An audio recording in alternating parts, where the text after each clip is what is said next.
لا إله إلا الله وحده لا شريك له وأشهد أن سيدنا محمدا عبده ورسوله اللهم صل وسلم على سيدنا محمد الفاتح لما أغلق والخاتم لما سبق ناصر الحق بالحق والهادي إلى صراطك المستقيم وعلى آله وصحبه حق قدره ومقدار العظيم سبحانك لا علم لنا إلا ما علمتنا إنك أنت العليم الحكيم تب علينا إنك أنت التواب الرحيم قال رب اشرح لي صدري ويسر لي أمري واحلل عقدة من لساني يفقهوا قولي رب زدنا علما وارزقنا فهما اللهم افتح علينا فتوح العارفين وارزقنا فهم النبيين بجاه خاتم الأنبياء والمرسلين رب يسر ولا تعسر رب يسر ولا تعسر رب يسر ولا تعسر فإن تيسير العسير عليك يسير اللهم إنا نوينا التعلم والتعليم والتذكر والتذكير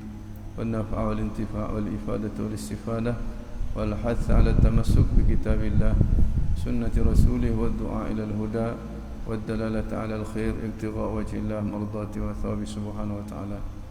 السلام عليكم ورحمة الله وبركاته. الحمد لله. Syukur kehadirat Allah Subhanahu wa taala. Hari ini kita masih diberi peluang untuk menyambung pembacaan kitab Minhajul Abidin ila Jannati Rabbil Alamin. Jalan bagi ahli ibadat. Jalan yang mesti dilalui oleh ahli ibadat dalam perjalanan dia menuju kepada syurga Allah Subhanahu wa taala, yang disusun oleh Hujjatul Islam Abu Hamid Al-Ghazali. Yang kita masih lagi dalam perbicaraan tentang Aqabah yang pertama, yang perlu didaki, perlu dilewati dalam perjalanan untuk nak sampai ke syurga Allah Subhanahu wa taala. Aqabah itu dinamakan dengan Aqabatu al-ilm. Aqabah ilmu. Makna kita kena berusaha untuk menghasilkan ilmu. Banyak cobaan, gangguan dalam proses untuk kita memperoleh ilmu yang bermanfaat. Kerana itulah dia dinamakan dengan Aqabah. Aqabah ni kawasan yang perlu kita daki, yang kita kena paksa diri kita, kita kena guna tenaga kita, barulah kita sampai. Kalau tidak, tak akan sampai. Kita dah sampai ke halaman ke-80. Pada kata musannif wa nazarta fil mu'jizati Rasulillah sallallahu alaihi wasallam. Ya Allah, iqra.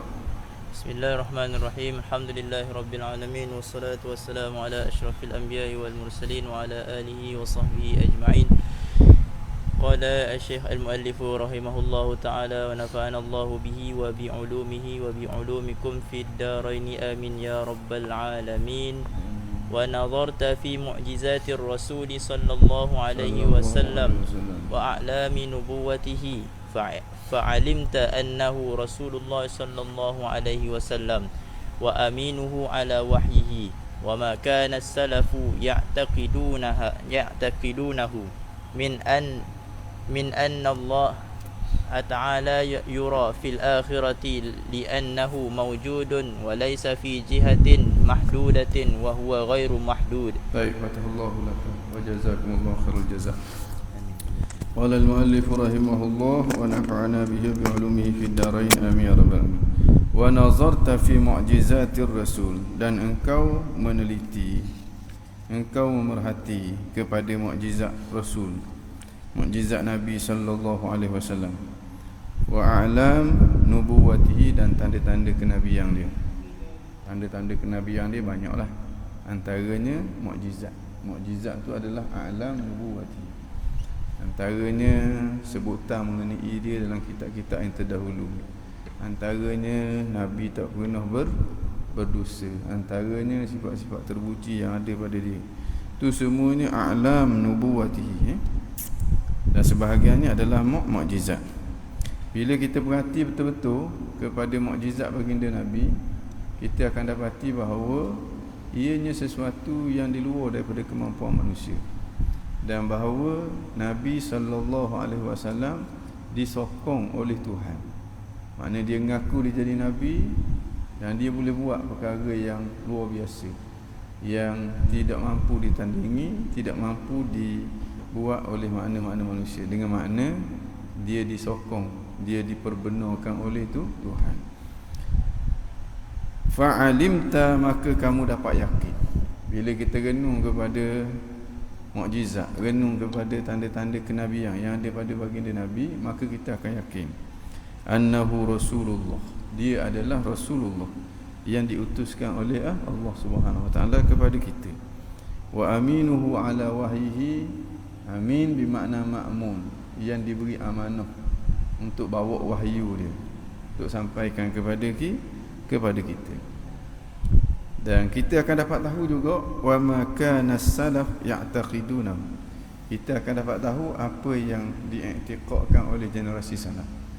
Wa ma kana, apa yang adalah as-salafu, golongan salaf. Golongan salaf ni siapa? Sahabat, tabi'in, atba'ut tabi'in, generasi awal Islam. Orang yang sempat dengan baginda Nabi, ataupun sempat dengan orang yang sempat dengan baginda Nabi, ataupun sempat dengan orang yang sempat dengan orang yang sempat dengan baginda Nabi. Inilah generasi yang paling faham tentang agama Islam. Makna kita nak faham agama Islam ni melalui kefahaman mereka.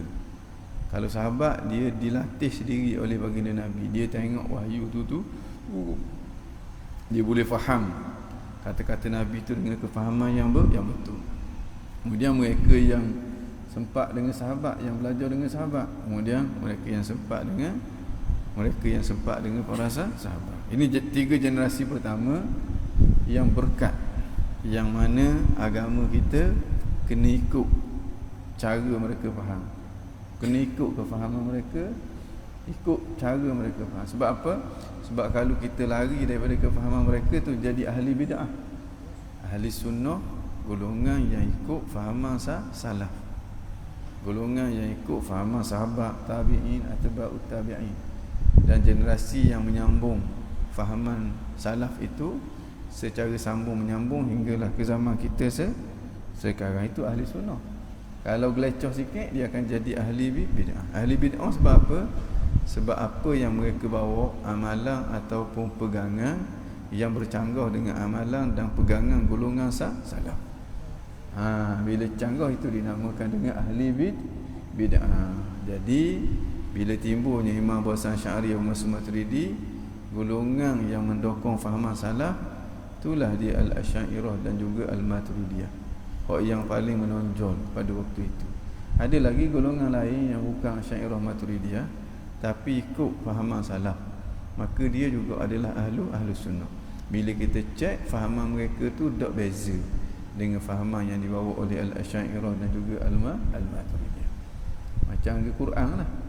Hak mutawatir ni antaranya bacaan hafaz. Bacaan hafaz bukan hafaz seorang je yang baca gitu.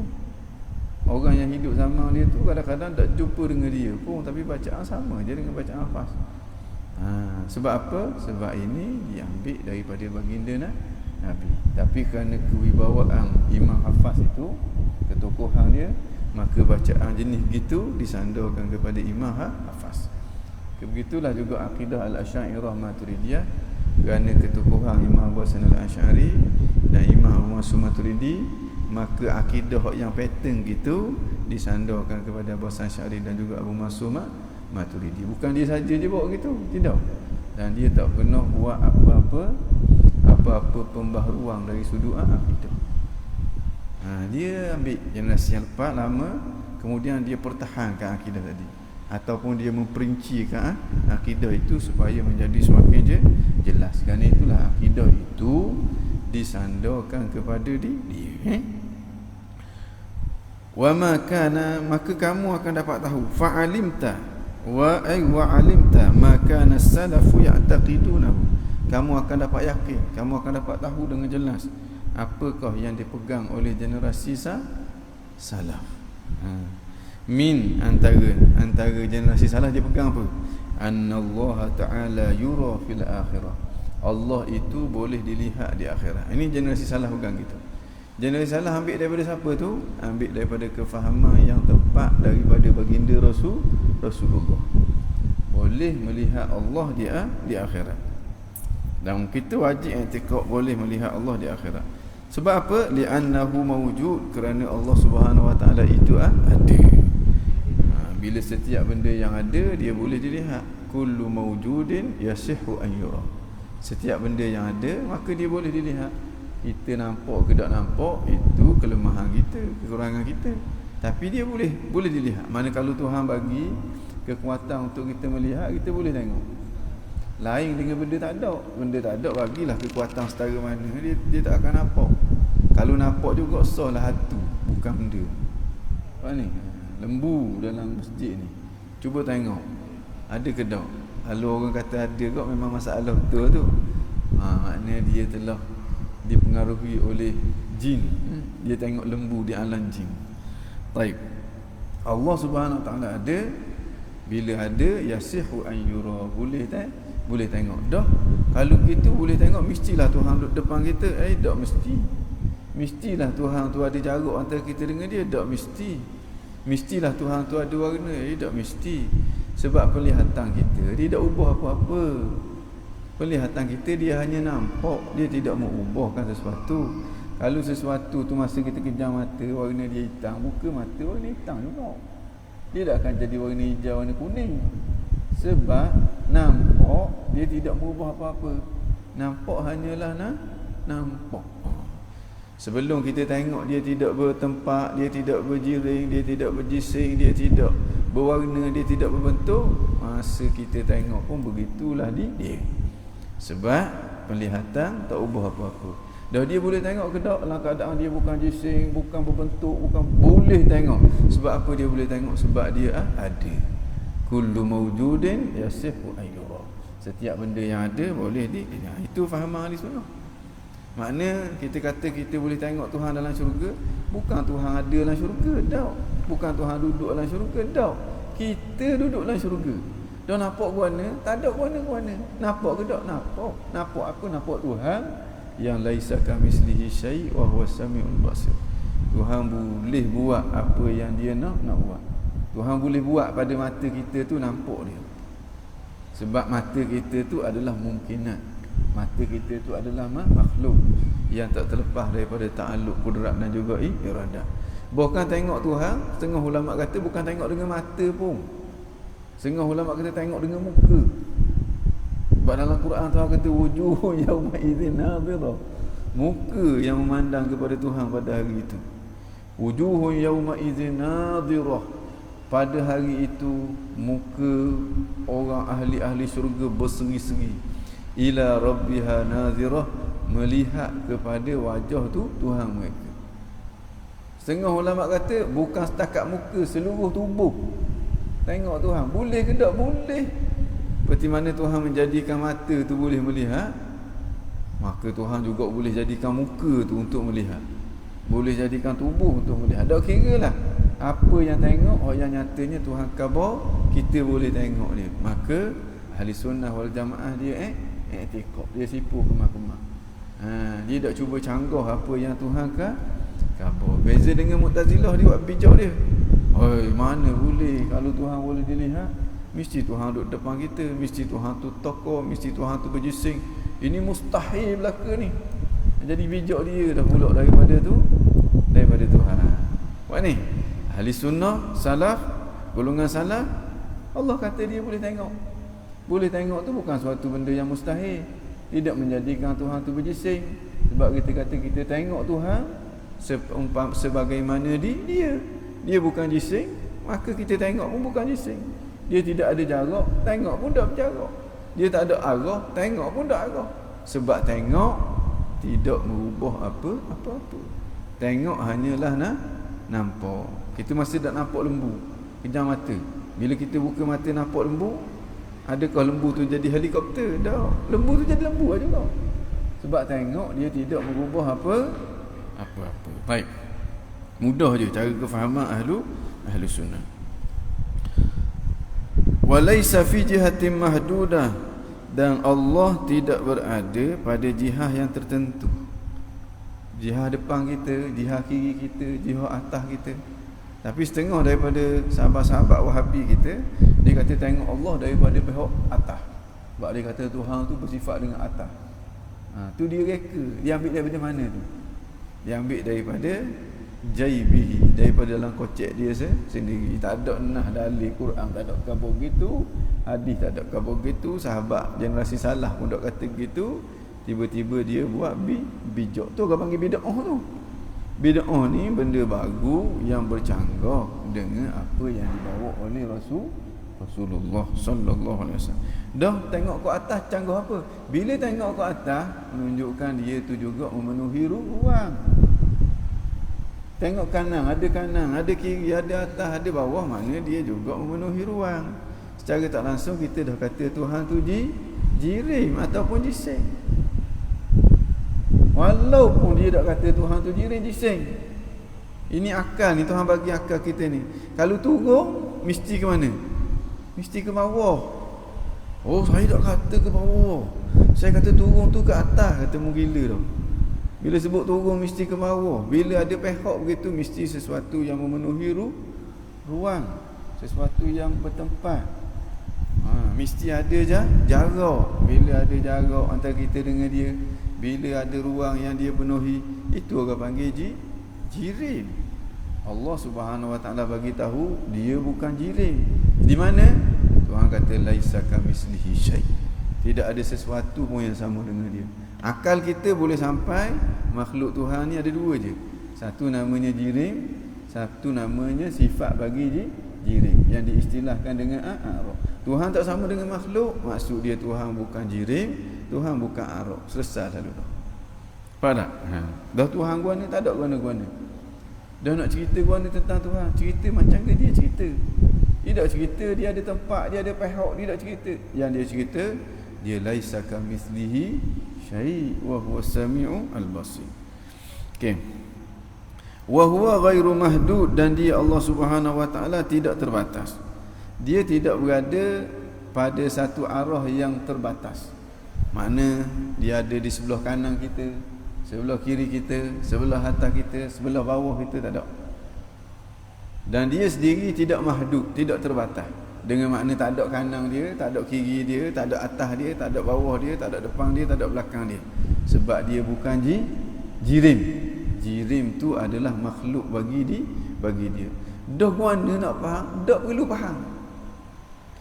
Tuhan suruh kita faham dia tu ada. Dia tu sedia. Dia tu tak sama dengan makhluk. Suruh faham tak tu? Untuk nak faham tentang hakikat dia, itu sesuatu yang di luar kemampuan kita. Kamu dah tu kan ahli sunnah? Tak senak kepala. Taklah kata Tuhan mana? Tuhan ada atas arah. Kalau Tuhan turun tak ke langit dunia, turun. Dan masa Tuhan turun tu arah atas ke bawah? Arah tetap atas. Arah tetap bawah Tuhan. Tuhan lebih atas daripada arah. Dan nak turun mana? Turun dengan arah-arah sekali gunung. Blackmail habis arahnya ni. Baharambang tak baharambang. Cara berfikir. Sebab apa jadi baharambang itu? Sebab lari daripada jalanan jumhur Ahlus Sunnah wal Jamaah. Aku jawab apa dia? Dia berasa dia bijak pada orang lain. Walaisa, ini antara yang salaf i'tiqad juga, wa annal Qur'ana kalamullah ta'ala, bahawa sungguhnya Al-Quran itu adalah kalam Allah Subhanahu Wa Taala. Al-Quran itu adalah kalam Allah. Al-Quran yang maksud dia adalah sifat kalam bagi Allah. Al-Quran ada dua. Satu Al-Quran yang nafsi, satu Al-Quran yang lafzi.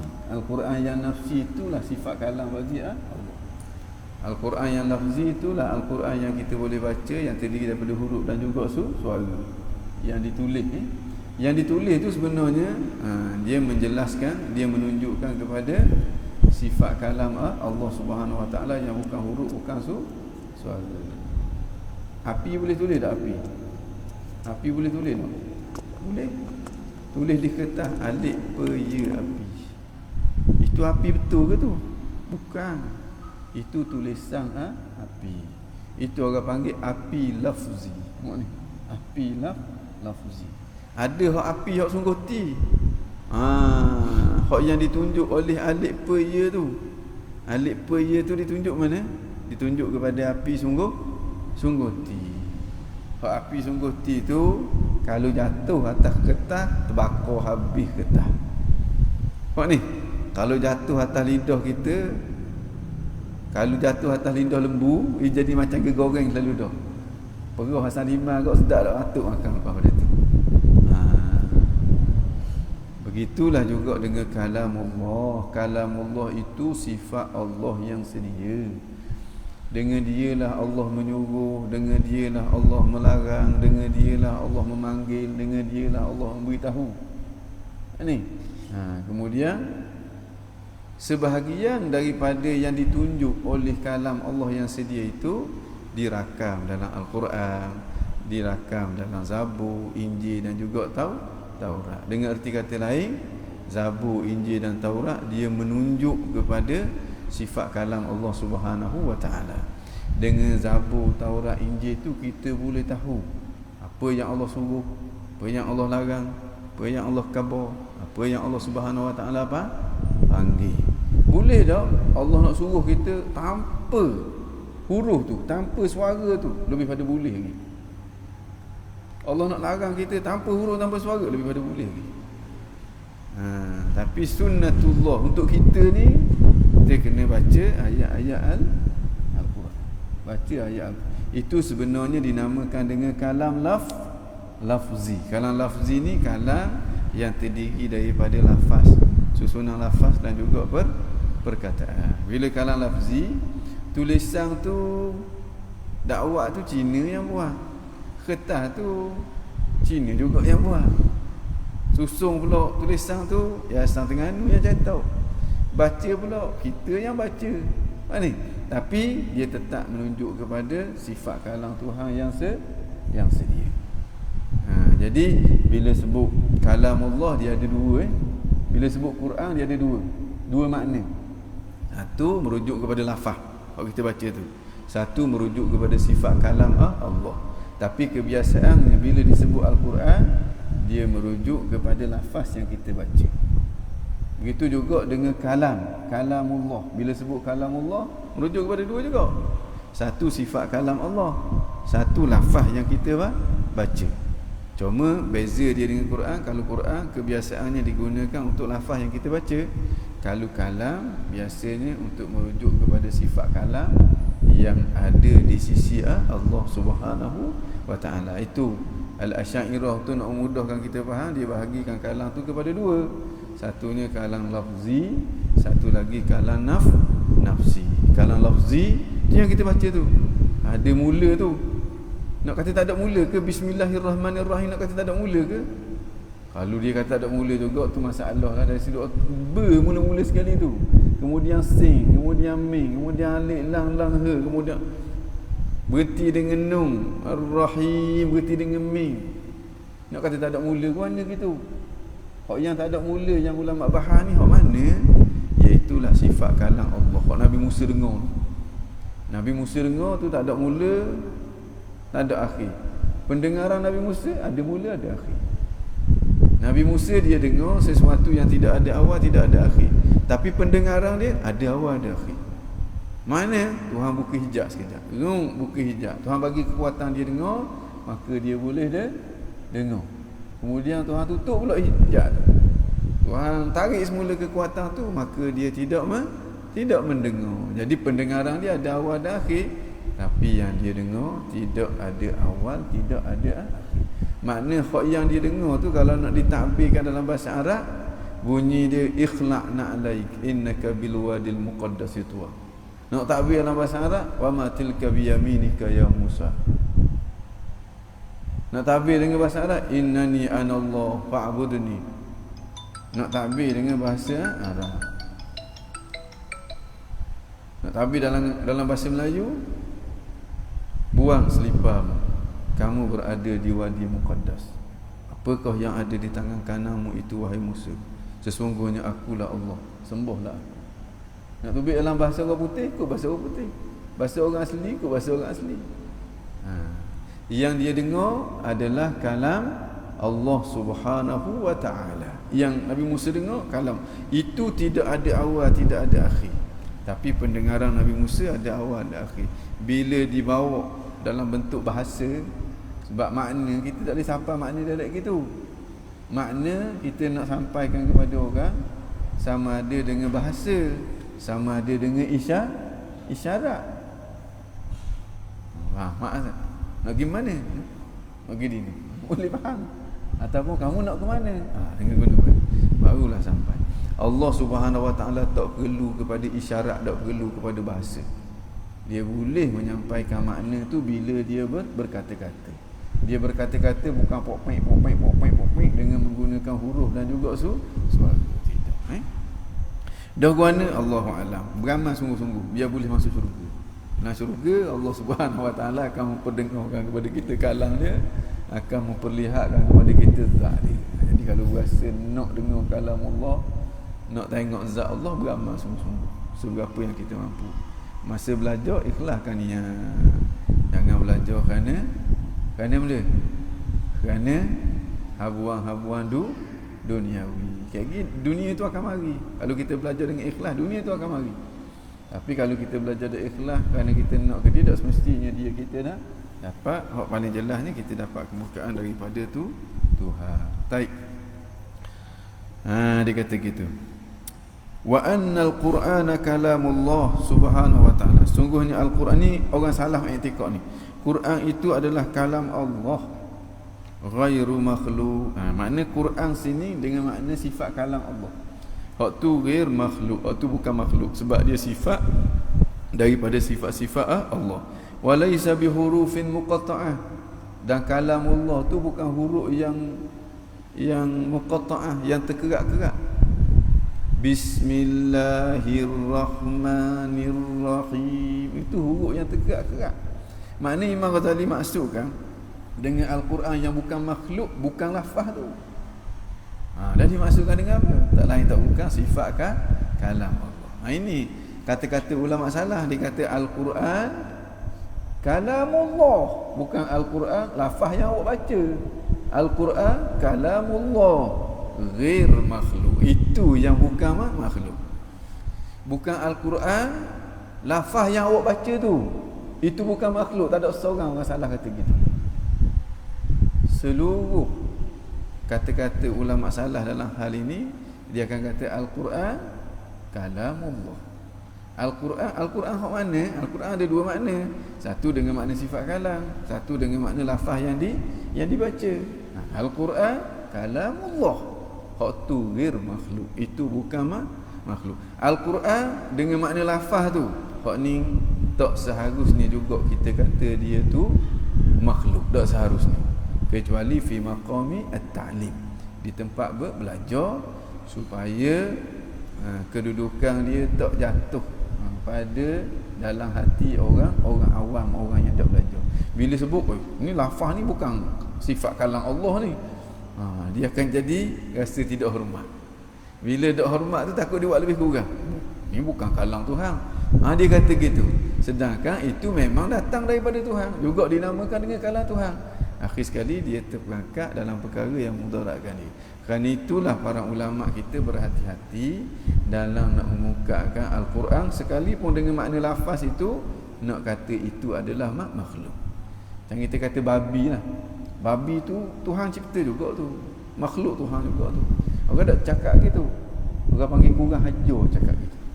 Kurang hajar dengan Allah Subhanahu Wa Taala. Sebab takut-takut orang hak akal dia tak kuat mana, jadi dia pandai lekeh pula tu. Tuhan babi punya buat kau. Jangan tak ada benda lain nak buat. Sebagai contohnya, orang yang faham dia akan nampak segala-galanya tak terlepas daripada dicipta oleh Allah. Kerana tu bila siapa bab babi ni Tuhan buat ataupun tak buat, kita kata mana? Kita kata semua yang ada ni adalah makhluk Allah. Jadi faham-faham sendirilah, termasuklah juga babi. Kita tak boleh lafazkan babi tu. Tahi tu makhluk Tuhan. Tahi tu makhluk Allah Azza wa Jal. Haram cakap kita. Silat-silat gaya boleh jadikan kafir kalau sebut gitu dengan cara untuk nak menghina. Orang awam, orang yang akalnya lemah, kadang-kadang dia sebut gitu tujuan untuk menghina. Boleh jadi kufur. Kerana tu kena jaga-jaga. Kena jaga-jaga. Tapi hakikat ni memang majlis ta'lim kita kena kata je semua. Lafaz yang kita baca tu sedia ke tidak? Baru. Tahi itu Tuhan yang cipta ke tidak? Ya, Tuhan yang cipta. Hadza fi maqam at-ta'lim. Manakala di luar daripada maqam taklim kena berhati-hati, takut orang salah faham. Orang salah faham. Kita duduk ceramah ni, semua manusia berok, semua manusia ketuk belaka. Sultan Mizan pun ketuk, kita kata. Agung pun ketuk, agung pun berok. Hakikatnya memang betul gitu. Tapi tak lama kena tangkap polis Oh ni kurang hajar. Yang muduk pergi kebel gitu tu buat apa? Tujuan apa benda? Jadi situ kita kena faham. Wala aswatin mukhtalifah, dan dia bukan suara-suara yang pelbagai, ada dengung, ada panjang, ada pendek dah. Kalamullah bukan jenis huruf dan juga suara. Huruf dan suara itu diadakan oleh Allah. Macam kepandangan dalam aliran Al-Maturidiyah, dia kata Allah Subhanahu wa taala, Nabi Musa mendengar kalamullah, Nabi Musa dengar huruf dan juga suara, menyuruh, memberitahu. Makna itu huruf dan suara yang diadakan oleh Allah Subhanahu wa taala. Bezalah. Itu huruf dan suara yang special lah, dan dia bukan sifat bagi Allah. Sifat bagi Allah ialah sifat kalam, bukan huruf dan juga suara. Idh law kana kadzalik, kerana jikalau adalah begitu, makna kalaulah sifat kalam Allah ini terdiri daripada huruf dan juga suara, lakana min jumlatil makhluqat, nescaya sifat kalam Allah itu juga termasuk dari kategori makhluk. Sedangkan sepakat seluruh ahli sunnah wal jamaah, al-kalam sifatun min sifatillah, kalam itu satu sifat daripada sifat Allah yang semestinya sedia sebagaimana sedianya zat Allah Subhanahu wa taala. Wa annahu, bahawa sesungguhnya ni antara yang diiktikad oleh salaf, wa annahu la yakunu fil mulki wal malakut, bahawa tidak berlaku ataupun tidak ada fi al mulki pada alam mulk, alam syahadah, wal malakut pada alam maknawi, alam makna. Fal tatakhatirin, lintasan lah mari. Ni alam malakut ni, hak mari lah dalam hati kita tu alam malakut. Wala laftatu nadhirin, dan sekelip mata. Ini alam mulk, alam syahadah, dia berlaku luk sekejap je. Kalau hak lama tu lagilah, hak ni hak sekejap je. Tidak berlaku satu benda walaupun sekelip mata, walaupun sekilas lintasan, illa bi qada'illahi ta'ala wa qadarihi, melainkan dengan ketentuan Allah Subhanahu wa taala dan qadar dengan diadakan oleh Allah. Qada ketentuan, qadar diadakan. Tidak ada yang berlaku sekecil mana dia, sebesar mana dia. Tidak ada yang ada sekecil mana dia, sebesar mana dia, melainkan semuanya telah ditentukan oleh Allah. Kalau Mu'tazilah dia kata dak, maknanya kalau Qadariyah dia kata dak, maknanya kita sendirilah yang menentukan nasib kita.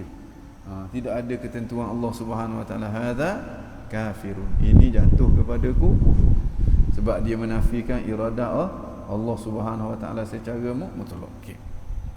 Ahli sunnah, apa saja yang berlaku semuanya ditentukan oleh Allah. Pada azali lagi dah. Takluk sifat iradah Allah, takluk tanjizi qadim. Makna daripada azali lagi dah Tuhan menentukan. Bukan Tuhan baru menentukan, tidak, daripada azali lagi. Dan dirakam di Lauh Mahfuz 50,000 tahun sebelum daripada dicipta langit dan juga bumi. Hari ni kita mari Yuniza belajar, boleh faham, lepas tu ngatuk nguak 3 kali. Tak? Lepas tu cerah pula mata. Kalau Tuhan buka hijab tengok di Lauh Mahfuz, ada dah. Nguak, ngatuk. Ngatuk tu sebab dah tidur tengah hari ni. Semalam main komputer, berlawang dalam Facebook, berlawang. Seorang kata Tuhan istiwa di atas arah, seorang lagi kata Tuhan bersiwak di atas arah. Kawan dia kata bersiwak tu maknanya bersugi, bang. Segala-galanya baik dan juga buruk semuanya telah ditentukan oleh Allah. Maksiat, ya Tuhan tentu. Taat, ya Tuhan tentu. Iman, ya Tuhan tentu. Kufur, ya Tuhan tentu. Dosa sebab apa dosa? Dosa sebab dia buat. Sebab orang tu buat, sebab orang tu usahakan. Dan sebab apa dihumbang ke dalam syurga, dihumbang dalam neraka? Sebab dia yang buat, sebab dia yang usahakan. Dia diberi pilihan. Apa sahaja yang dia pilih tak akan keluar daripada ketentuan tu. Tuhan nak menunjukkan betapa hebatnya ilmu Allah Subhanahu wa taala. Sayyidina Umar bila dia nak masuk satu tempat, di situ adanya taun, dia tak masuk, dia lari. Sahabat tanya, adakah engkau lari daripada ketentuan Allah wahai Amirul Mukminin? Sayyidina Umar kata, ya, aku lari daripada ketentuan Allah kepada ketentuan Allah. Maksudnya apa? Aku buat guana-guana pun dia dah lari, dah terkeluar daripada ketentuan Allah Subhanahu wa taala. Wa iradatihi, dan iradat dia. Wa qadarihi, qadarihi dengan makna ianya diadakan oleh Allah. Kita hanya mengusahakan sahaja. Apa sahaja yang kita buat, dia diadakan oleh Allah. Apa sahaja yang kita tak buat, dia tidak diadakan oleh Allah. Apa sahaja yang berlaku, yang diadakan oleh Allah. Manusia hanya boleh berusaha. Usaha ni apa? Ia gerak yang datang daripada nak. Gerak datang daripada nak. Tu yang dimaksudkan dengan usaha. Bila hak tu ada, kalau selari dengan perintah Allah, boleh pahala. Kalau tak selari dengan perintah Allah, boleh dah dosa. Mengada dan meniadakan tetap Allah. Tak terlepas walaupun satu detik. Tak terlepas kita walaupun satu detik daripada ta'alluq kudrat dan juga iradat Allah. Ta'alluq kudrat dengan makna diadakan oleh Allah. Ta'alluq iradat dengan makna ditentukan oleh Allah Subhanahu wa taala. Baik. Wa iradatihi, dan iradatnya, wa masyiati, masyiah dengan iradah siyani fil makna. Iradah dengan masyiah sama je. Sama je. Faminhu al-khairu wasyarru, dan daripadanya, daripada Allah lah. Ini orang panggil min al-ibtida' al-ghayah. Maknanya daripada Allah. Al-khairu, yang baik-baik, wasyarru, dan yang buruk-buruk. Dengan makna baik dan buruk itu semuanya datang daripada Allah. Maksud datang daripada Allah apa dia? Diadakan oleh Allah, ditentukan oleh Allah, diurus oleh Allah. Wan naf'u, begitu juga manfaat, wad durru mudarat, wal imanu iman, wal kufru kufur, semuanya datang daripada Allah. Dari sudut mengada dan meniadakan, dan datang daripada kita setengahnya dari segi usaha dan juga ikhtiar. Perbuatan tu setengahnya datang daripada kita, tapi dalam waktu yang sama dia juga datang daripada Allah. Datang daripada Allah dengan makna Allah yang mengadakan dia, Allah yang menentukan dia. Datang daripada kita dengan makna kita yang mengusahakan dia. Bila ada usaha, maka di situ adalah dosa dan juga pahala. Kalau tak ada usaha direct daripada Tuhan, maka tak ada dosa, tak ada pahala di situ. Ini semata-mata dengan rahmat Allah. Kita jatuh daripada atas pokok, budak ada bawah tu. Tengok Allah mati dah budak ni, nipu dah. Kita habis nak tahan diri kita jangan jatuh, tapi kita tak mampu. Akhir sekali berdebak jatuh atas budak, pecah perut dia, mati dia. Dosa tak kita? Tak dosa, sebab bukan usaha dan ikhtiar kita. Sekali pun berlaku pada kita. Sebab jatuh tu bukan usaha kita, graviti dari kita. Bukan kita bergerak langsung jatuh, tak. Kecuali memang kita duduk atas tu dah jatuh. Mana budak? Budak ada seruk terkejut. Hak tu memang berdosa lah, sebab kita yang usahakan. Usaha ni apa? Bergerak campur dengan nak. Gerak campur dengan nak, itu yang dimaksudkan dengan usaha. Mana gerak yang datang daripada nak. Gerak yang datang daripada nak. Dan cukup syarat-syarat mukallaf, maka ada dosa dan ada apa? Baik. Ya Allah, iqra.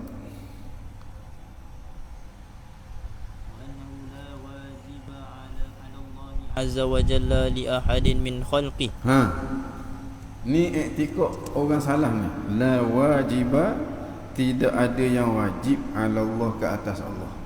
Tak ada satu benda pun yang wajib ke atas Allah untuk dia buat ataupun untuk dia tinggal. Li ahadin, yang menjadi hak kepada seseorang daripada makhluk. Wajib Tuhan buat sebab apa?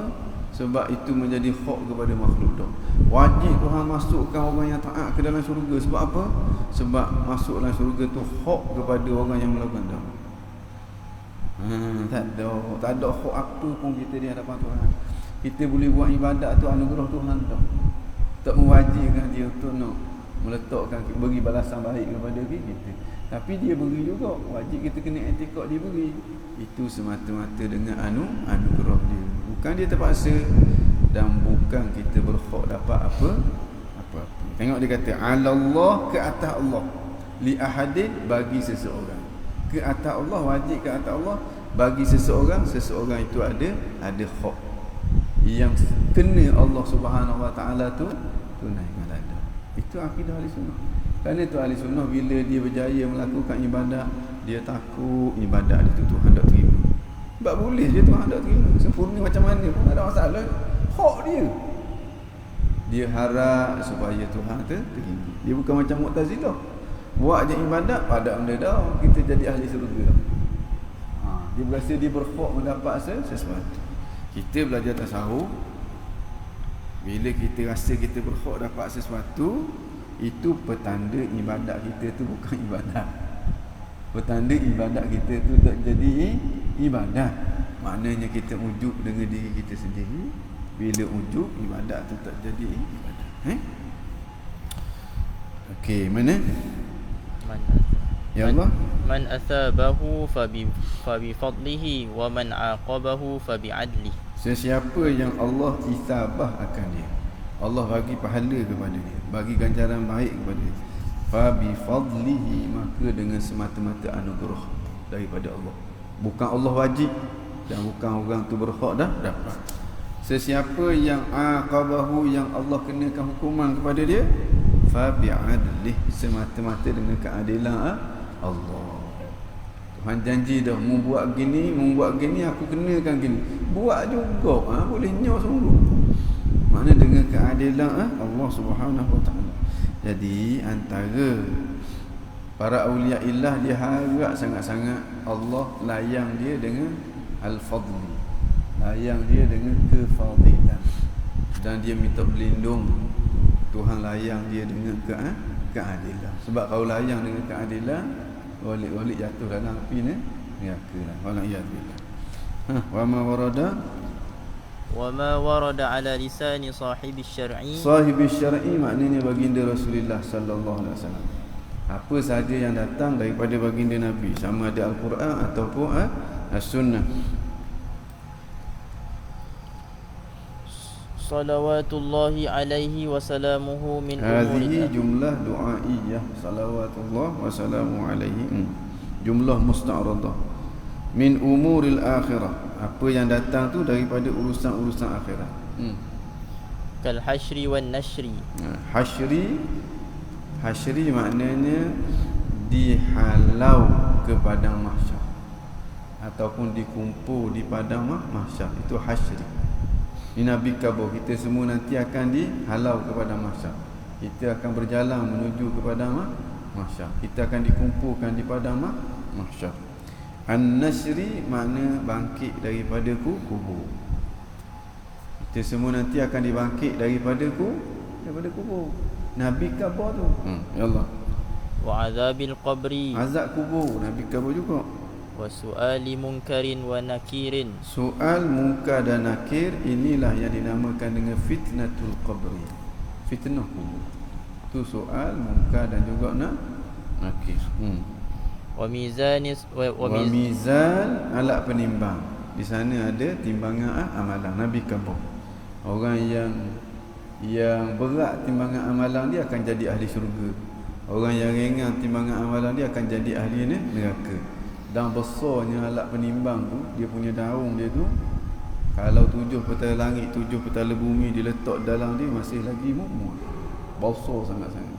Ini menyebabkan Nabi Daud bila dia ditunjuk mizan itu pesang.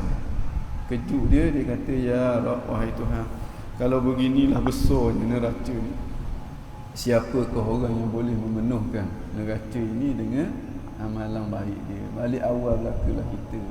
Al-Quran Tuhan kata, siapa yang timbangan dia ringan, dia akan jadi ahli neraka. Mana langit dengan bumi ni muak lagi Nabi kata. So mana tak tahulah. Tuhan kata aku sendiri yang akan memenuhkan timbangan itu dengan hanya sebutir buah kurma yang dibelanjakan oleh orang yang aku sayang. Ni mahal. Orang yang jadi kekasih Tuhan ni belanja sebutir buah kurma pun dah penuh dah dia punya neraca timbangan dia. Apatah lagi kalau sembahyang tahajud, apatah lagi belanja bukan sebutir 5 lori buah kurma dan sebagainya.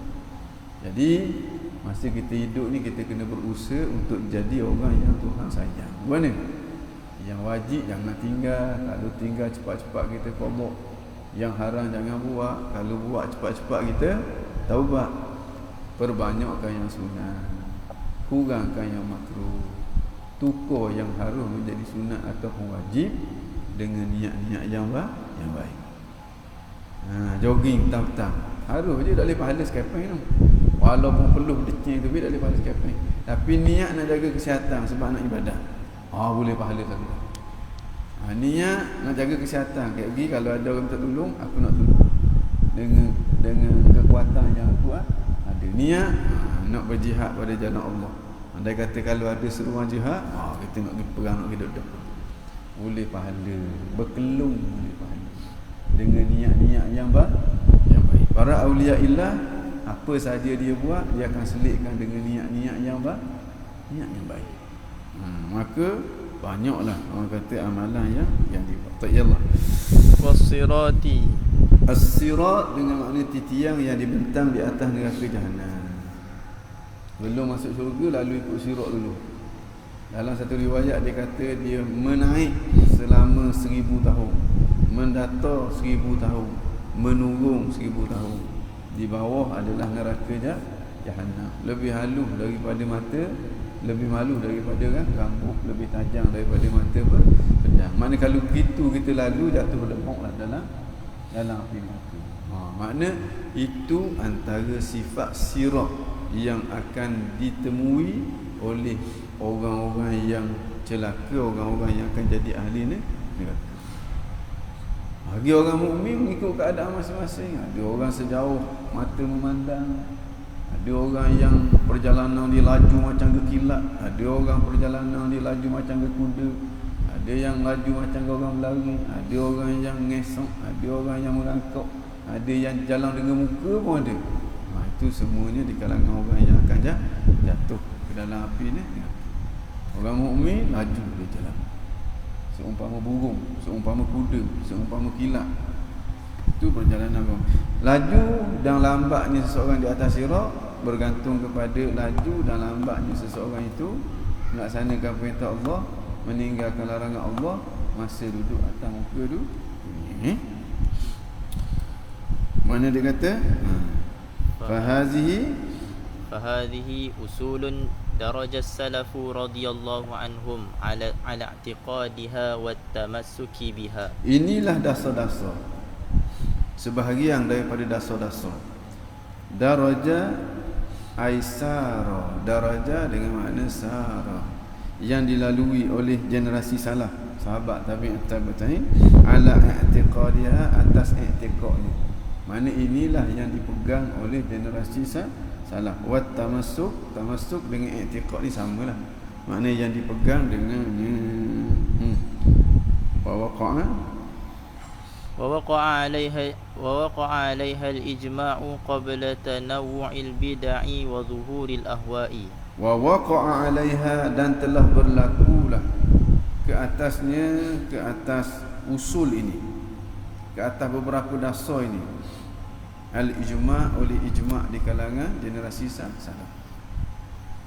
Qabla tanawwu'i al-bid'i, sebelum tanawwu', sebelum bercampurnya bid'ah. Tanawwu' ni makna sebelum, tanawwa'a maknanya sebelum dia panggil, sebelum tumbuhnya. Nau' ni ranting kan, sebelum merantingnya bid'ah. Kalau pokok tu dia tubik tunah tu adalah bid'ah. Ranting-ranting tu adalah bid'ah. Mana sebelum masuknya fahaman bid'ah dalam masyarakat Islam. Makna di zaman salah, zaman sahabat tu, Semua sahabat meyakini Tuhan tu boleh dilihat, meyakini bahawa segala-galanya telah ditentukan oleh Allah, meyakini bahawa tak wajib ke atas Allah sesuatu pun, kita tak ada hak apa-apa pun di hadapan Allah Subhanahu Wa Taala. Ini yang diiktikadkan oleh salaf. Ini yang diijma'kan oleh mereka sebelum munculnya ahli-ahli bid'ah. Ini dia kata qabla tanawu'i al-bid'i, sebelum munculnya bid'ah. Kita kata bid'ah. Dia biasanya para ulama bila disebut bid'ah, dia lebih tertumpu kepada bid'ah akidah. Sekalipun di sana ada bid'ah dari segi amalan pun ada juga, tapi yang akidah tu lagi baik. Orang kata Tuhan bertepat, tu bid'ah akidah. Orang kata Tuhan tak menentukan sesuatu, kita sendirilah yang menentukan, itu bid'ah. Orang panggil bid'ah akidah. Bid'ah akidah ni bila dia ada, sama ada jatuh sampai ke tahap kafir, tu jadi kufur. Kalau tak jadi kufur pun, segala amal ibadat dia akan ditolak oleh Allah Subhanahu Wa Taala. Wa zuhuril ahwa, dan sebelum munculnya al ahwa. Ahwa ay bermakna ad-dalal. Dalalah. Maknanya al ahwa ay ad-dalalat, sebelum timbulnya kesesatan. Na'udzubillah, kami berlindung dengan Allah. Mana kami minta perlindungan daripada Allah, minal ibtida, daripada tersalah melakukan bid'ah fiddin dalam agama ini. Sebab bid'ah ni suatu benda yang buruk. Apa dia bid'ah? Perkara baru. Perkara baru dengan makna Nabi tak buat, sahabat tak buat, tabi'in pun tak buat, yang bercanggah dengan syarak. Sama ada yang bercanggah dengan akidah yang dibawa oleh baginda Nabi, yang bercanggah dengan amalan yang dianjurkan oleh baginda Nabi, itu orang panggil bid'ah. Kalau tak bercanggah, cuma Nabi tak buat aje, itu bukan bid'ah. Kerana itu Nabi tak marah pun bila orang menambah apa? Rabbana walakal hamdu hamdan katsiran tayyiban mubarakan fih. Nabi tak pernah hajar pun. Sami Allahu liman hamidah, tiba-tiba ada seorang bunyi Rabbana walakal hamdu hamdan tayyiban katsiran mubarakan fih. Dia kata Nabi tak pernah hajar pun. Sudah tu Nabi tanya, siapa yang sebut gitu tadi? Saya ya Rasulullah. Nabi kata, mai di malaikat turun untuk nak mencatat pahala apa yang kamu sebut. Nabi tak kata kamu dia buat kerja bid'ah gini, aku tak ajar pun lagi, pandai-pandai reka-reka dalam agama dah. Sayyidina Bilal, Nabi tanya dia, bima sabaqtani fil jannah, sebab apa engkau mendahului aku dalam syurga? Mana mu buat benda hak aku dak ajar yang menjadi kamu ni jadi ahli syurga? Nabi mimpi masuk dalam syurga, dengar tapak kaki Sayyidina Bilal. Bila kata aku setiap kali aku berwuduk, Nabi kata bima sabaqtani, itu makna hak yang aku dak ajar lagi, mu mendahului aku, mu buat dulu benda yang aku dak ajar. Setiap kali berwuduk, setiap kali aku berhadas, aku terus ambil wuduk, kemudian aku sembahyang 2 rakaat. Berhadas ambil wuduk, sembahyang 2 rakaat, sembahyang sunat wuduk. Nabi tak pernah ajar pun sebelum pada tu. Nabi tak kata membuat kerja bid'ah ni, apa benda bid'ah, aku dah ajar agama ni tak boleh, ittiba' la ibtida'. Nabi tak kata gitu. Sebab apa yang dia buat itu bukan ibtida', itu adalah ittiba'. Begitu selepas daripada zaman Nabi, di zaman sahabat bersama dengan tabi'in dengan sahabat, sahabat dengan Nabi, okeylah kita kata Nabi ikrarkan benda tu, Nabi tak marah. Tapi di sana ada juga sahabat buat depan Nabi, Nabi marah. Sayyidina Mu'az nak sujud kepada Nabi, Nabi marah. Sebab bercanggah dengan syariat baginda Nabi. Selepas daripada zaman sahabat, zaman tabi'in pula, tabi'in dengan sahabat lah, dimulakan orang kata menghidupkan malam nisfu Sya'ban, menghidupkan malam nisfu Sya'ban di kalangan tokoh-tokoh besar di kalangan tabi'in. Hak ni hak yang kita lepas kita nak pisah, kumpul ramai-ramai nak pisah dah, kita tutup majlis kita dengan surah Al-Asr. Surah Al-Asr tu ibadat ke tidak? Baca surah Al-Asr ibadat. Nabi suruh ke buat? Tak. Itu berlaku pada zaman tabi'in bersama dengan para sahabat. Tapi tak ada ingkar pun. Nak menunjukkan sesuatu yang tidak bercanggah dengan syarak, bukan selari dengan syarak, dia tak masuk dalam kategori bid'ah. Bid'ah istilahi yang kita katakan bid'ah syar'i. Hak Nabi kata kullu bid'ah dalalah wa kullu dalalah finnar, dah masuk. Mana kalau kita nak panggil bid'ah juga benda ni hanyalah sekadar bid'ah lughawiyah. Orang panggil benda baru. Benda baru tengoklah pula. Canggah tak dengan syarak? Canggah dengan syarak, bid'ah dalalah. Tak canggah dengan syarak, selari dengan syarak, bid'ah hasanah. Baik. Ada satu kitab molek baca. Kitab As-Sunnah wal Bid'ah yang dikarang oleh seorang ulama Yaman. Dalam tu dia himpun apa yang dilakukan oleh para sahabat di hadapan baginda Nabi melalui riwayat-riwayat yang sahih. Kemudian apa yang dilakukan oleh tabi'in pula di hadapan para sahabat. Kemudian apa yang dilakukan oleh atba'ut tabi'in di hadapan tabi'in. Yang diterima, yang tidak dikatakan mu telah melakukan bid'ah dan sebagainya, tidak. Mana mungkin ada juga yang kata bid'ah, tapi maksud bid'ah yang dimaksudkan di situ hanyalah bid'ah lughawiyah, dengan makna benda yang baru. Macam Sayyidina Umar, dia kata sembahyang tarawih 20 rakaat bersama dengan seorang imam. Sayyidina Umar pun kata bid'ah benda tu. Tapi Sayyidina Umar kata bid'ah tu bid'ah lughawiyah. Sampai ke peringkat dia kata nikmat bid'ah hadhihi. Sebaik-baik bid'ah inilah dia. Bid'ah apa tu? Bid'ah lughawiyah. Bid'ah dari sudut bahasa. Maksudnya sesuatu yang baru. Tapi kalau terpengaruh dengan pahaman Wahabi, habis ulama buat tu bid'ah belaka. Sakit jiwa lah dia ni. Duduk dalam masyarakat Melayu juga sakit jiwa lah. Sebab apa? Bid'ah belaka. Masuk bulan Rabiul Awal, awak Maulidin Nabi, bid'ah pula situ. Hak tiap-tiap minggu baca burdah, Nabi tak buat, bid'ah pula situ. Kemudian malam Isnin baca Ratibul Haddad, Nabi tak buat, bid'ah pula. Sakit jiwa dia. Jadi tak nak hilangkan sakit jiwa tu, jangan ikut Wahabi tu dia betul. Jangan ikut dia. Kalau ikut dia sakit jiwa kita, ikut jumhur Ahlus Sunnah wal Jamaah, barulah kita nampak oh ini bid'ah, ini bukan bid'ah. Hak bid'ah sungguh tidak ada bid'ah pula. Iktimad kepada nas yang mutasyabihat tu tak bid'ah pula. Kata Tuhan bertempat tak bid'ah pula. Tuhan bertempat pula fi makan adami, pada tempat hak tak ada bid'ah pula tu. Sedangkan hak tu bercanggah secara totally dengan apa yang difahami oleh generasi salaf. Baik. Na'udzu billahi minal ibtida'i fid dini wattiba'il hawa bighairi dalil. Ibtida' fid din wattiba'il hawa bighairi dalil, tanpa ada dalil. Mana kalau ada dalil, sama ada dalil umum ataupun dalil yang khusus, itu bukan bid'ah. Dan itu bukan hawa.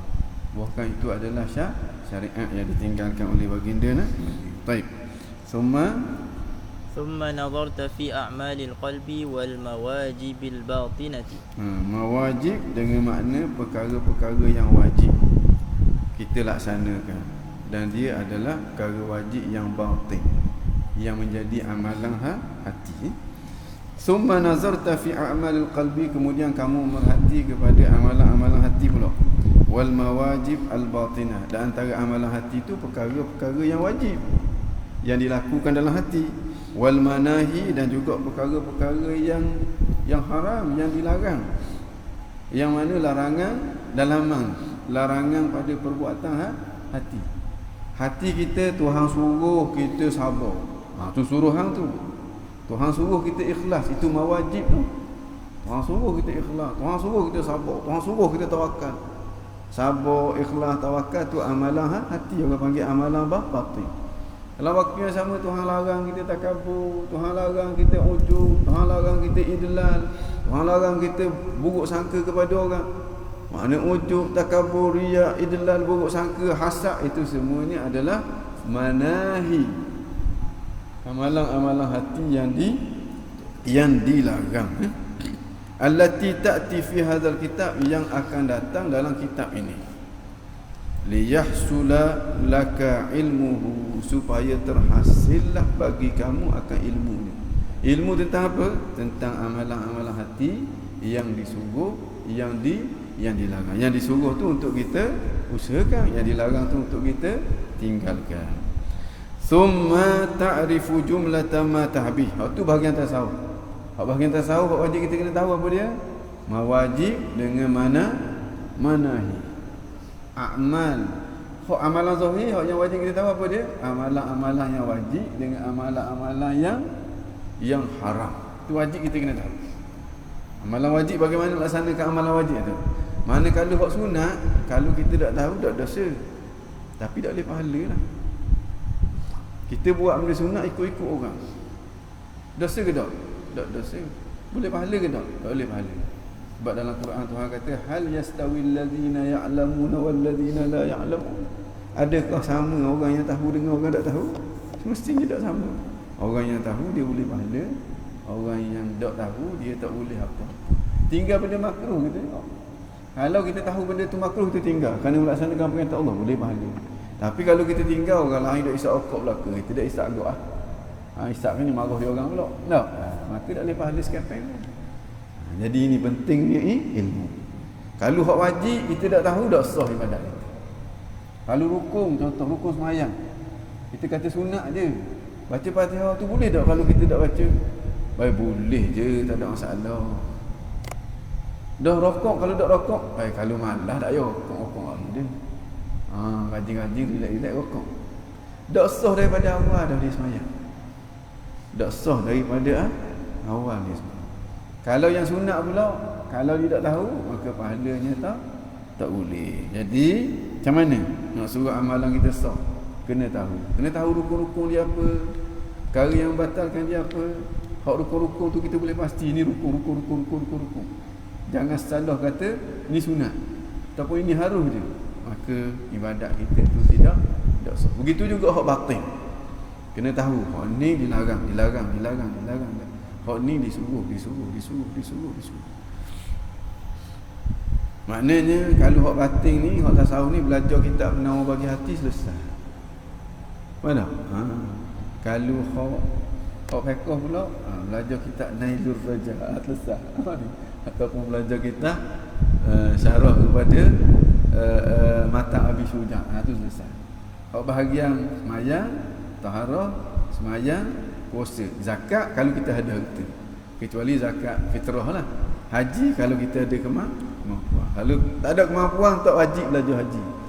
Tak ada harta tak wajib belajar zakat. Cukup dah, bukan kata banyak kan. Hak benda hak fardu ain ni tak banyak. Untuk nak mengesah ibadat tak banyak. Tapi belajar lagi baik. Itu orang panggil satu kelebihan. Sebab tadilah la yastawil ladzina la ya'lamuna wal ladzina la ya'lamun. Hal yastawil ladzina ya'lamuna wal ladzina la ya'lamun? Adakah sama orang yang tahu dengan orang tak tahu? Tak sama. Orang tahu ni dia ada kedudukan di sisi Allah. Orang yang tak tahu tu dia rendah sikit di sisi Allah. Baik. Ya Allah. ثم تعرف جملة ما تحتاج إلى استعماله كالطهارة والصلاة والصوم ونحوه. Baik. Kemudian kamu mengetahui akan himpunan apa yang kamu perlu lakukan. Ila isti'malihi, apa yang perlu kamu buat. Kataharah seperti taharah. Wassalah, salat. Saum, puasa. Wa nahwihi, dan juga seumpamanya. Seumpama apa-apa yang kita kena buat, wajib kita buat. Jadi kita kena tahu. فإذا فعلت فقد أديت فرض الله عليك الذي تعبدك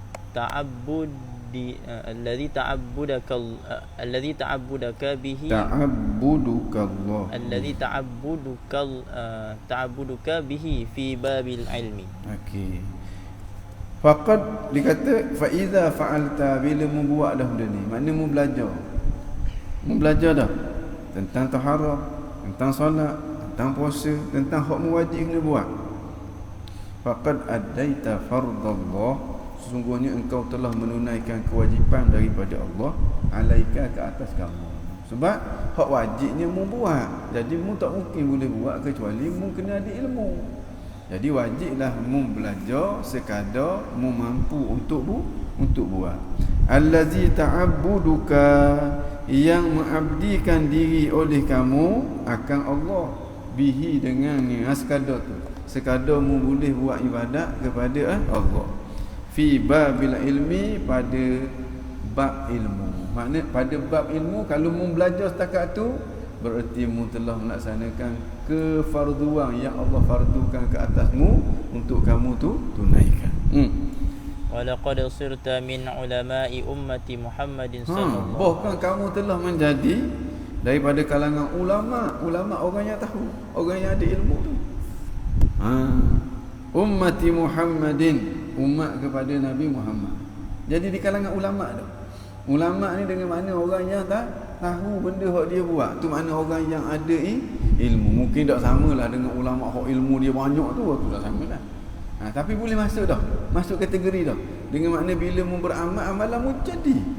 Sebab amalanmu tu berasaskan kepada ilmu. Ar-rasikhina fil ilmi, yang rasih, yang mantap ilmu. Mana kalau mu beramal sungguh-sungguh tak pelik, mu akan ditingkatkan oleh Allah daripada martabat orang awam kepada orang khawas, daripada khawas kepada khawasul khawas. Tak boleh. Makna nak jadi orang wali ni tak semesti ambil PhD, tak semesti.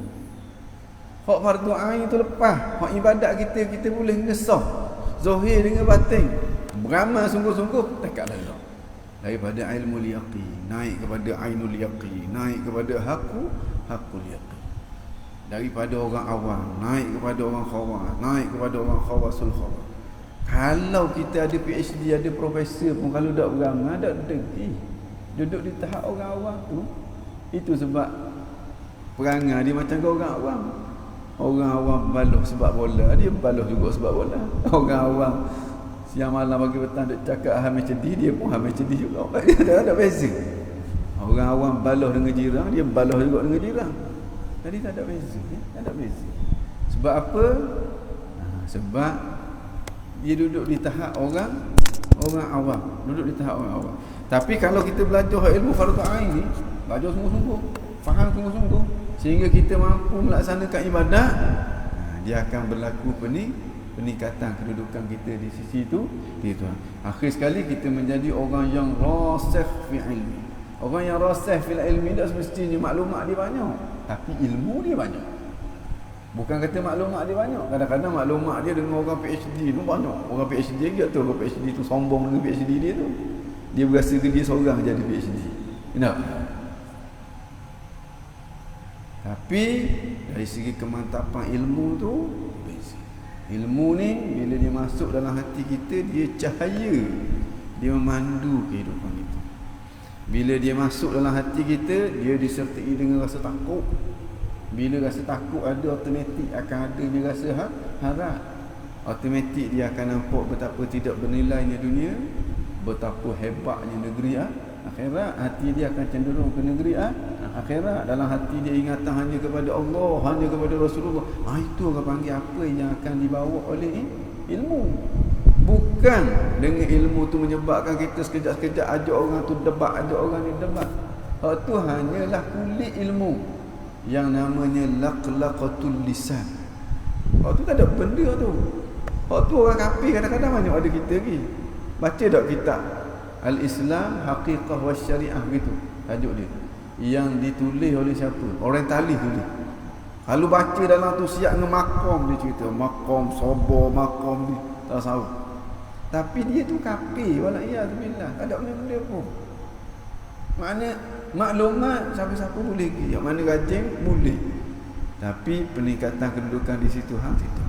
Kecuali orang yang beramal dengan ilmu yang ada. Tahap nak beramal dengan ilmu yang ada, tahap kita boleh beramal ilmu.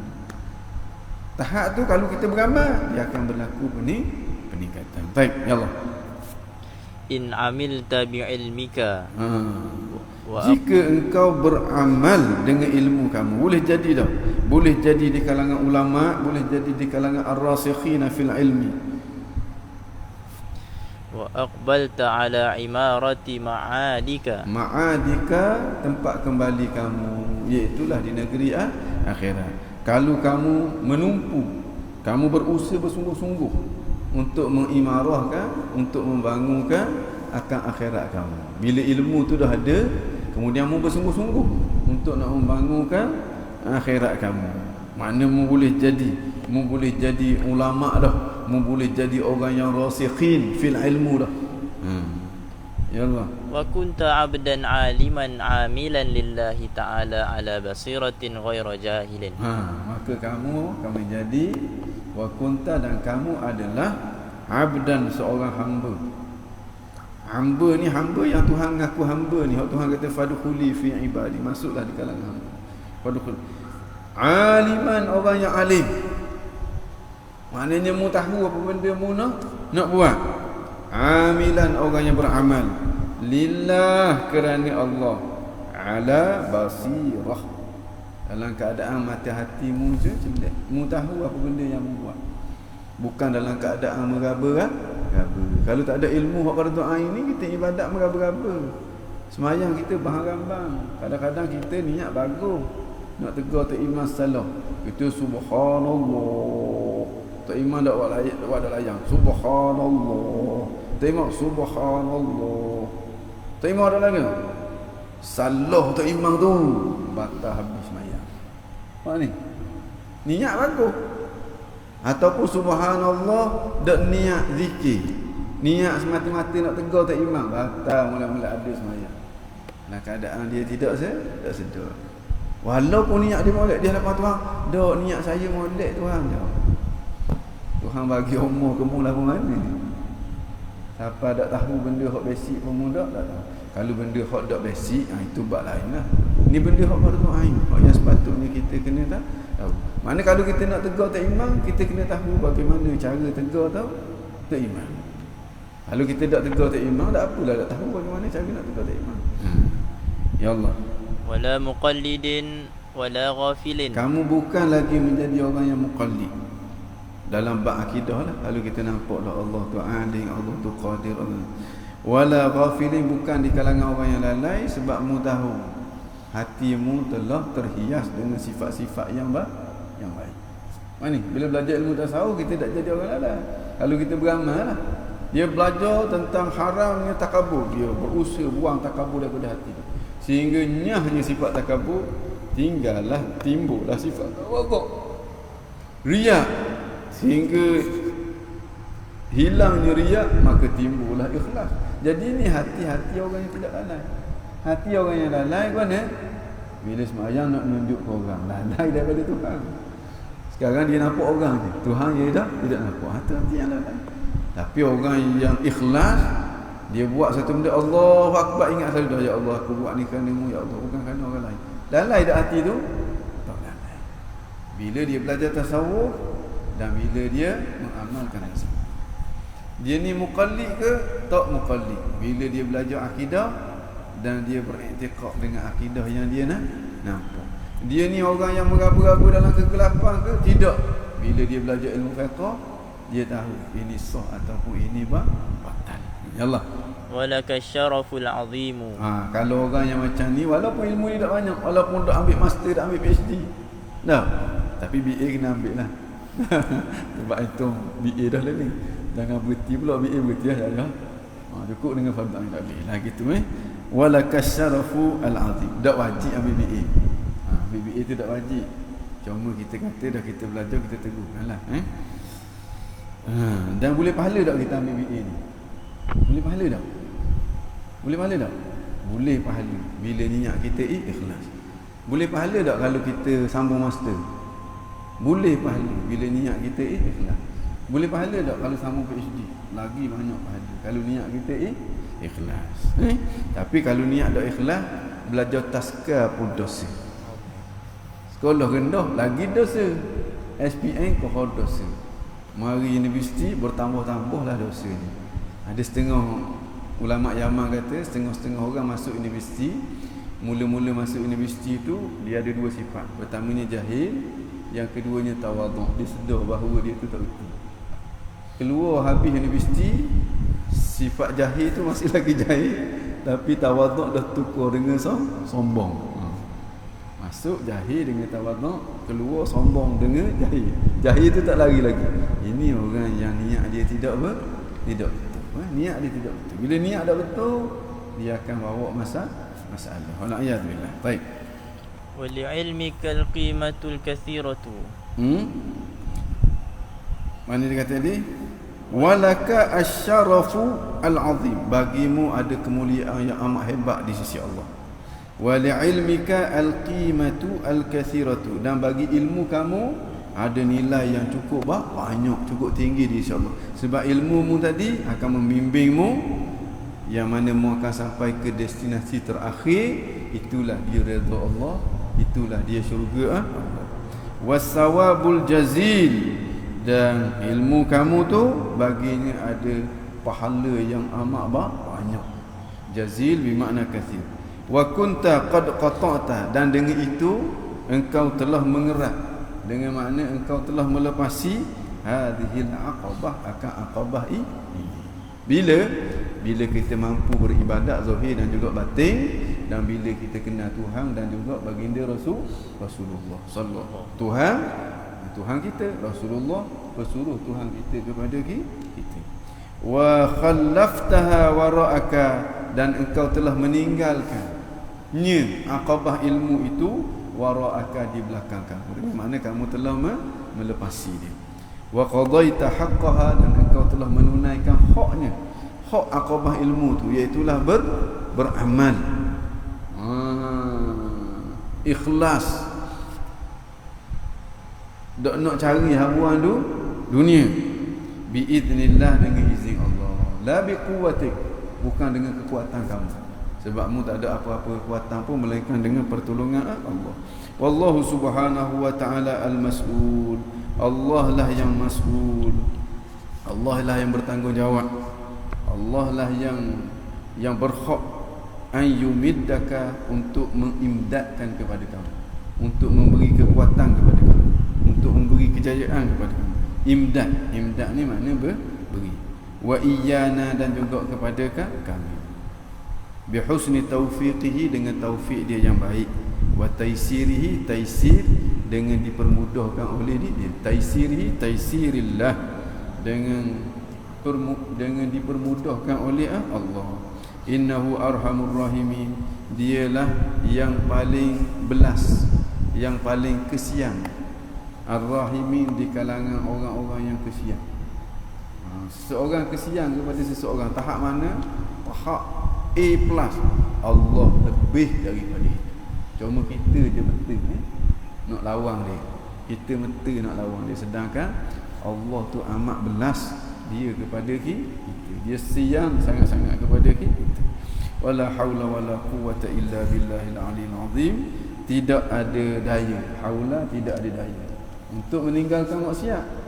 Wala quwwata, tidak ada kekuatan untuk melakukan ibadah. Illa malaikan billah, dengan taufik daripada Allah, dengan pertolongan daripada Allah, dengan imdad daripada Allah. Al-Ali, yang maha tinggi, yang tak mampu dicapai oleh akal fikiran kita. Al-Azim, yang maha besar, yang tak mampu fikiran kita nak gambar-gambarkan dia, tak mampu.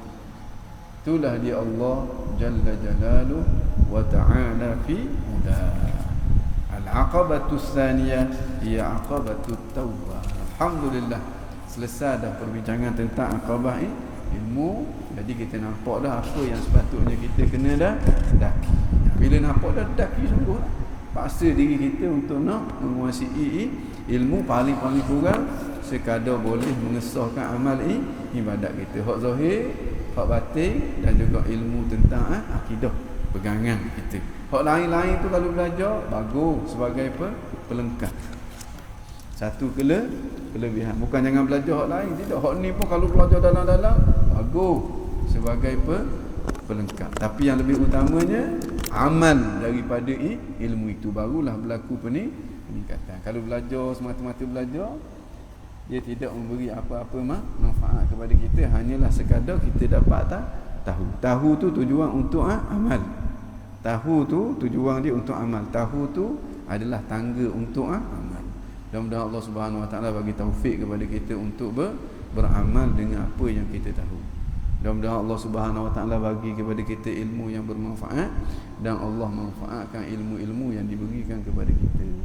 Innallaha wa malaikatahu yusalluna 'alan nabi ya ayyuhalladzina amanu sallu 'alaihi wa sallimu taslima. Allahumma salli afdhala salatin 'ala as'adi makhluqatika sayyidina Muhammadin wa 'ala alihi wa sahbihi wa sallim 'adada ma'lumatika wa midada kalimatika kullama dhakaraka dhakiruna wa ghafala 'an dhikrika wa dhikril ghafilun. Rabbana anfa'na bima 'allamtana rabbi 'allimna alladhi yanfa'una rabbi faqihna wa faqih ahlana wa qarabatin lana fi dinina putri unsa wa zakar rabbi wafiqna tartadi qawlan wa fi'lan karama warzuqil kulla halalan daima. Baca sama-sama. Nuhdha bil khairi wa nukfa kulla syar aslih lana kulla syu'un birridha minkal uyun rabbana kulla duyun ta'tiyana rusulul manun waghfir wa salatullahi tawshal mustafa bi kitabin fihi linnasi shifa wa ala sahbil masabihil ghurar. Allahumma hdina bihudak wa la tuwallina waliyan siwak. حسبنا الله ونعم الوكيل ولا حول ولا قوة إلا بالله العلي العظيم. sama-sama. يا ربنا اعترفنا بأننا اقترفنا وأننا أسرفنا على لظى أشرفنا فتب علينا توبة تغسل لكل حوبة واستر لنا العورات وآمن الروعات واغفر ربي ومولودينا والآل والإخوان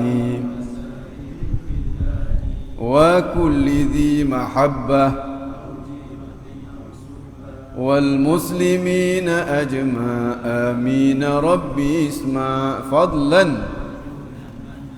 لا باكتساب منا بالمصطفى الرسول نحظى بكل سولي نحظى بكل سولي بالمصطفى الرسول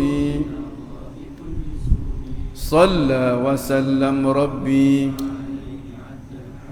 وآله والصحب عداد طش السعب. فالحمد للإله في البدء والتناهي سبحان ربك رب العزة عما يصفون وسلام على المرسلين والحمد لله في كل لحظة أبدا عدد خلقه ورضا نفسه ومداد كلماته. تقبل الله منكم. الفاتحة بنية القبول وتمام كل سؤل ومأمول وصلاح شأن ظاهرا وباطنا دافعة لكل شر جالبة لكل خير لنا ولوالدنا وعلى نية أن الله ينور قلوبنا وقوالبنا مع الهدى والتقى والعفاف والغنى والموت على دين الإسلام والإيمان بلا محنة ولا امتحان بحق سيد ولد عدنان وعلى كل نية صالحة إلى حضرة النبي محمد صلى الله عليه وسلم. الفاتحة. أعوذ